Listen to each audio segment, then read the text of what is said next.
Hi everybody. It is Friday, so I have opened your next module so you can take a look at the assignments. This week we are focusing on language processing in the brain, and then we're going to start language acquisition. So we're going to start with first language acquisition, how babies acquire their first language, and then we're going to kind of work our way into, for next week, second language acquisition, which has a lot of relevance to teaching and literacy. Okay, so go into the modules, and I just want to really quickly show this to you if you don't know. For the modules that you've already completed, you can just click the little drop down arrow, and then once you leave and then come back to the modules, those will be closed. So that way it will take you to the module that you're working on. And you can always open them up later if you want. Okay, so for week 2, we've got 7 assignments. It's kind of a lot of assignments. We've got some really, really good information here. So let's just work our way through. The first one is a quiz. And watch the video first, and then the quiz is mostly based on this textbook chapter. So you'll find the questions in the order that you read them. So what you want to do is have this document, and you can download it if you want, have the document open or 2 different tabs while you are kind of scanning through the article and then answering the quiz questions. And then the next assignment is on something called aphasia. So aphasia is some kind of a language impairment, not something that people are born with. It's something that, some kind of trauma, brain damage, tumor, stroke, something that happens after the person's already born. So I've got some videos here for you. There are 2 main kinds of aphasia, and this talks about the 2 different kinds of aphasia. And then I've got these really great videos here.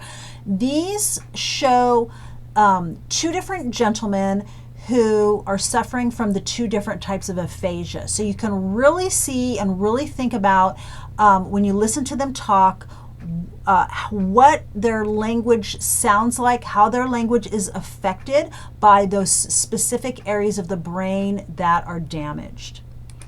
Okay. Then we're going to start on first language acquisition, and so this is a timeline of how neurotypical babies acquire their first language. These are the 5 stages that I want you to focus on, and there are a couple of documents here and then a video. Okay. Some of the documents have slightly different terms, or the age ranges are slightly different. The video also. So what I'm asking you to do is to make a timeline. So your timeline should include these 5 stages and then an explanation and examples of each one. You can do this however you want. You could make a chart. You could make it more like a timeline. You could just go off like a bulleted list like this, where you explain everything that you need to explain. Make sure that you're using features of phonology, morphology, and syntax at the different stages that they are relevant and that they appear in the child's first language acquisition. Okay, then we're going to talk about some theories of first language acquisition. So there are some different theories out there. We're going to focus on 3 of them. This document kind of walks you through it, and then there's this little video that kind of shows you the information about the different theories. And so what I'm asking you here is, this is your opinion for the discussion. Which theory do you think is primarily responsible for the way humans acquire their first language? So probably in actuality, there's some aspect of all the, each one of the theories that is true. It's probably a kind of a combination in some way, but don't say that. That's cheating. I don't want you to say that. I want you to pick which one of the theories makes the most sense to you. Which one do you think is the primary way that we acquire our first language? Okay, so you have to pick one of the three. And then for the replies, choose 2 different posts, and you can respond to those. Okay, the next assignment has to do with something called Motherese, or child-directed speech, sometimes it's called. And this is focusing not on what necessarily what the children are saying, but what the caretakers or the adults around them, the language that they use. And there have been a lot of studies on this. And so I've got, here's a video right here. You may have seen it. It's going around social media, I don't know, maybe 6 months, a year ago. And a video, and then some other resources here, and just answer the questions. Okay, for our last 2 assignments, they're kind of focusing on the same thing, and this has to do with Jeannie Wiley, Susan Wiley. All of those names refer to the same person. This is a case that you may have heard of if you've taken a child development class, or sometimes psychology classes. So what we're talking about is the critical period hypothesis. You can read all about it here. And then Jeannie, the case study about Jeannie. It's really sad.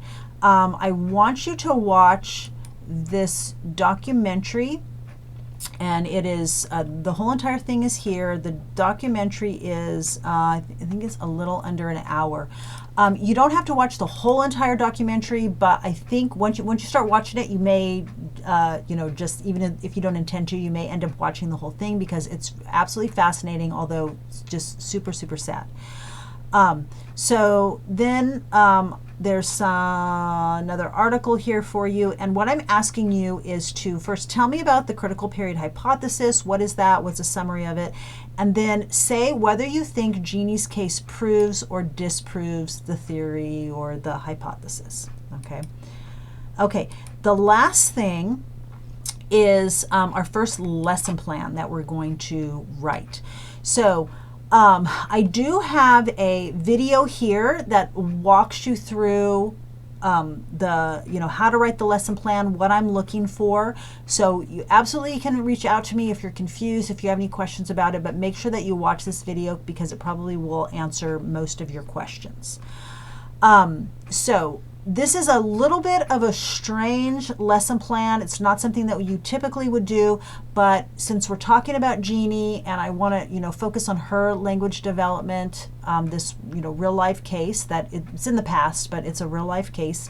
What I'm asking you to do is write a lesson plan for this one single student, as if you were her language teacher or a tutor, and you needed to write a lesson plan about something that you're going to do to help her language development.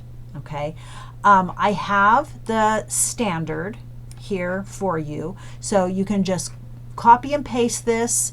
I've got the link that links out to the Common Core standards, but you don't necessarily need to go to that unless you want to take a look at the whole thing.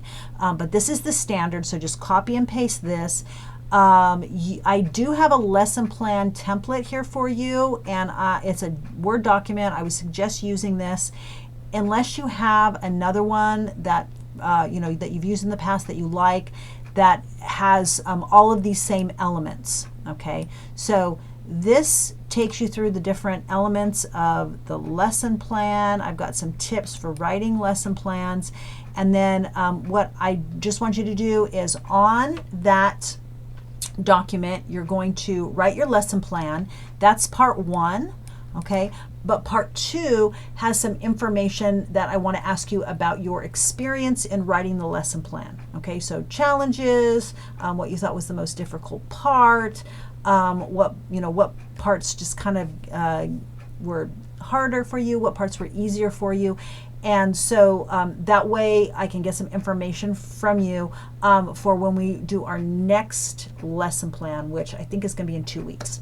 Okay, so that takes us to the end of the week. And here's the summary of all the assignments. Let me know if you have any questions, if you run into any problems.